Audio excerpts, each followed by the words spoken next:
Space is fun. Let's talk about how to brush your teeth in space. Space is neato. Get them all. Space is even musical.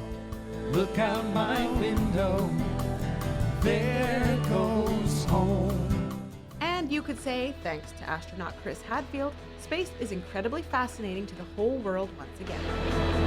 I think a lot of people think of spaceflight as serious and dogmatic and dry, but it's not. Spaceflight is wonderful. It's wonder-filled, and it's whimsical. One and liftoff of Tom Marshburn, Roman Romanenko, and Chris Hadfield making their way towards the International Space Station.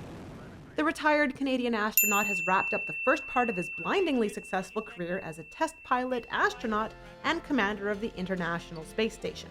But Hadfield's recent rise in fame is mostly because of his down-to-earth approach to sharing the wonders of space with those of us on Earth. Your eyes will definitely cry in space, but the big difference is tears don't fall. On orbit, on board the space station, it allowed me to share in a way that we've never done before, because we could have the great technological ability to link back and forth, to invite people on board, to make a video and send all that information to the ground real time, which we just haven't had in the past. And what we've been doing on Earth is a continuation of that. Okay. So After 26 years in the US, Russia, and in actual space, Hadfield is happy to be home in Canada to start the next phase of his life. He starts a teaching job at the University of Waterloo in 2014, but right now he's busy touring with his new book, The Astronaut's Guide to Life on Earth.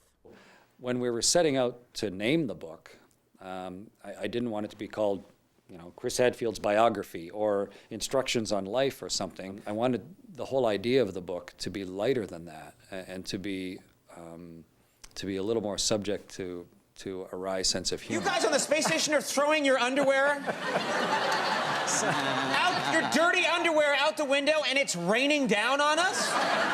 The book details some of his space adventures and the life skills that got him there.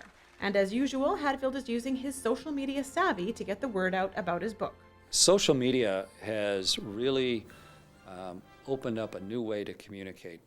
There's a great leveling of the distribution, there's a leveling of the access, there's a decrease in formality of how information is prepared and presented, and also therefore how it's received.